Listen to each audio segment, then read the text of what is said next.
100 साल के बीमार आदमी को पूछा कि भाषा आपको क्या दिखाई दे, कि मैंने तो यमराज दिखे। क्योंकि 100 साल की उम्र, ऊपर से बीमार, बादल एक है।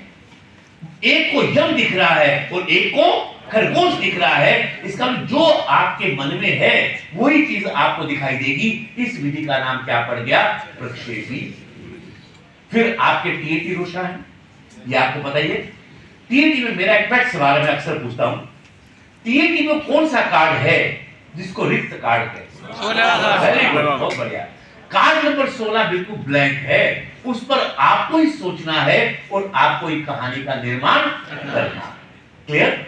वो ठीक है। जो प्रश्नावलियां हैं, पहली प्रश्नावली किसने बनाई? व्यक्तित्व की पहली प्रश्नावली किसने बनाई? मीडियम नहीं, मानकीकृत बताओ।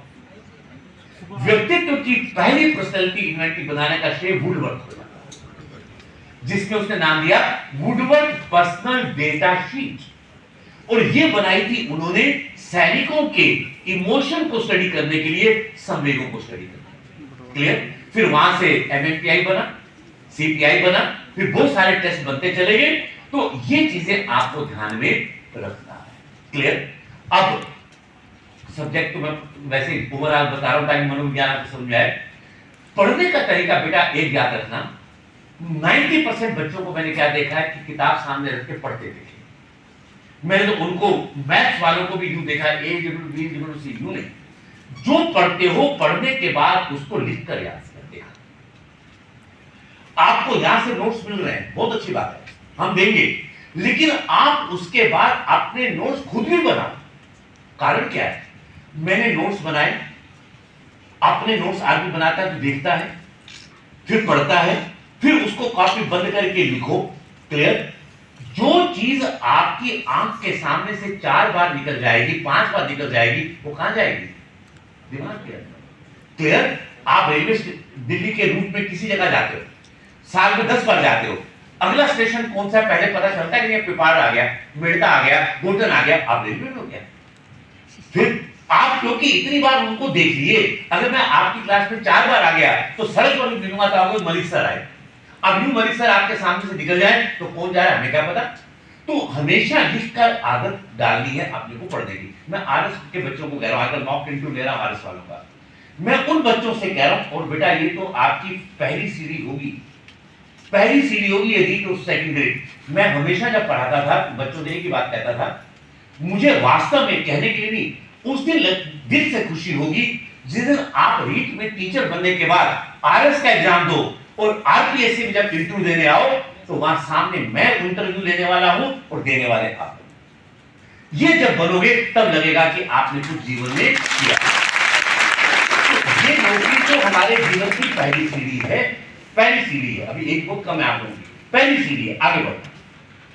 इसके लिए एक काम करना, मेहनत करनी। कभी मेहनत से मत जी चुराना। जिसने मेहनत से जी चुरा लिया वह कुछ नहीं कर पाएगा, जिसने मेहनत कर लिया वो सब कुछ पाएगा।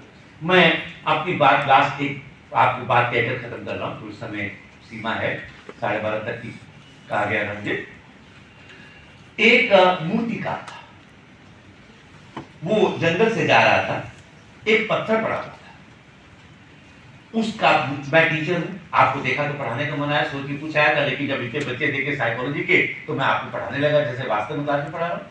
तो मूर्तिकार था, तो वो उसका हाथ मचला कि मूर्ति बनाने के लिए जो ये बनाते हैं ना, भूत बनाते हैं, उसके पास किट थी, हथौड़ा छैनी सब था। उसने छैनी रखी, हथौड़ा निकाला और उस पत्थर पर मारने लगा। वो पत्थर बोला, क्या कर रहे हो भाई, के साथ तुम बेकार पड़े हो, तुम्हारी मूर्ति बना दूं, कुछ बना दूं। वो पत्थर कहता है कि ना, मैं तो आराम से नींद निकाल रहा हूं यहां छाया में, मुझे सोने दो, मुझे कष्ट झेलने की आदत नहीं है, आपकी मर्जी, नहीं बना दे। आगे गया तो एक पत्थर और मिल गया, फिर उसके हाथ मचले, फिर थोड़ा छैनी उठाई, जैसे उसने उठाई वो पत्थर बोला कि क्या कर रहे हो।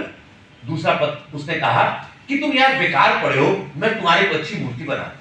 तो उस पत्थर ने जवाब दिया कि जितना मुझे कूटना पीटना है कूट पीट लो, मैं हर पीड़ा को झेल लूंगा, लेकिन मुझे कोई अच्छा सा आकार दे दो, मैं यह बदसूरत पत्थर के रूप में पड़ा हुआ। उस मूर्तिकार ने भगवान की मूर्ति बन गई, भगवान की मूर्ति। अब वो उसको ले तो जाने नहीं थी, वहीं पड़ी थी। उस गांव के एक सेठ जी व्यापार करने निकले और मूर्ति देखी, गांव में मंदिर था ने, उन्होंने भगवान को साष्टांग किया और कहा कि हे भगवान, शहर में पहली बार व्यापार करने जा रहा हूं, अगर मेरा व्यापार फल फूल गया तो मैं गांव में मंदिर बनाऊंगा। मन्नत मांगते हैं ना अपन, रीट में पास हो गए तो 51 रुपए का बालाजी को प्रसाद चढ़ाएंगे, अपन भगवान को भी रिश्वत देते हैं, है ना, 101 रुपए का ये चढ़ाएंगे। अब वो मन्नत मांगी थी मैं मंदिर बनाऊंगा। अब वो वहां लखपति करोड़पति हो गए, तो किसी ने कहा भाई साहब वो मंदिर भी बनवाना है कि हाँ हाँ हाँ। वो गांव आए, मंदिर बनवाया। ध्यान से सुनना, क्वेश्चन पूछूंगा लास्ट में। मंदिर बन गया। अब मंदिर बना तो मूर्ति भी रखनी। अब मूर्ति कहां से लाए?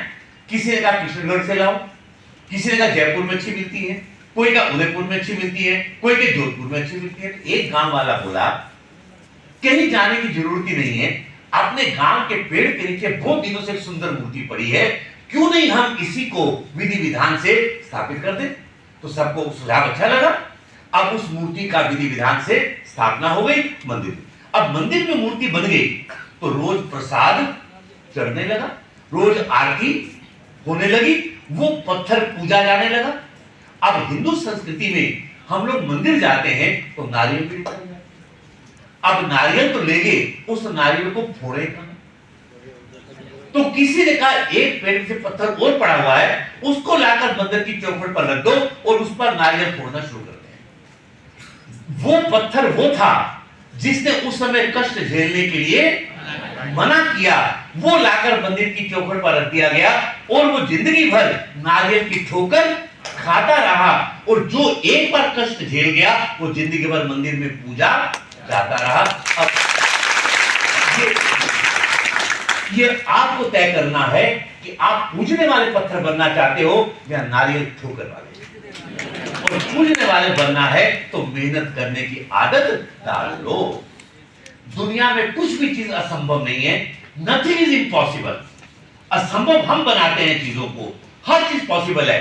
मैंने बेटा जीवन में ऐसे ऐसे लोगों को आईएएस के इंटरव्यू जाने का मौका मिलता है, आरएस में पूरे भारत में जाने का मौका मिलता है। मैंने ऐसे ऐसे बच्चों को सेलेक्ट करते होते हुए देखा है जिनके पिताजी केवल रेलवे में कुली थे। इसका मतलब घर में कोई सुख सुविधा नहीं है, कुली थे।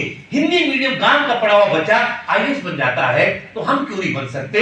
ये हम पहले से धारणा बना लेते हैं कि हम ये नहीं कर सकते, हमारे घर में सुविधा नहीं है, हमारे पास ये नहीं है। ये कुछ नहीं है, जिस दिन ठान लोगे उस दिन पत्थर को चीर कर आगे बढ़ जाओगे।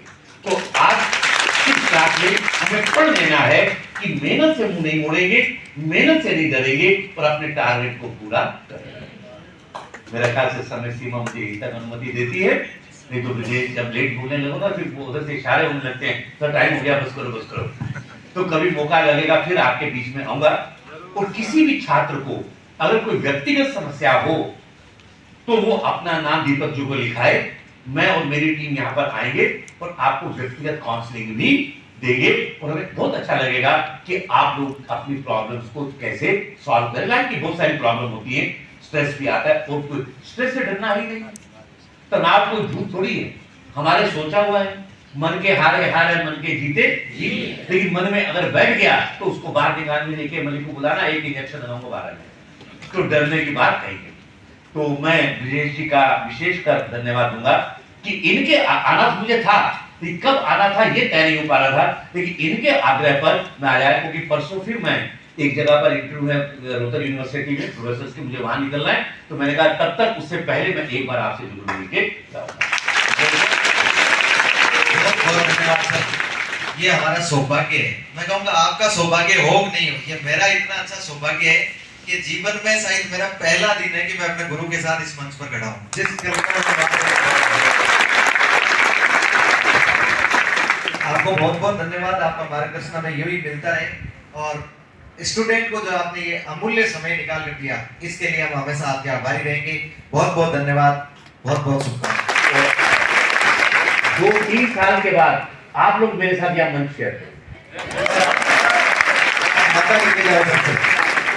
कि हम सफल होंगे और एक दिन इसी मंच पर आपके साथ इस मंच को साझा करेंगे। बहुत बहुत धन्यवाद सर।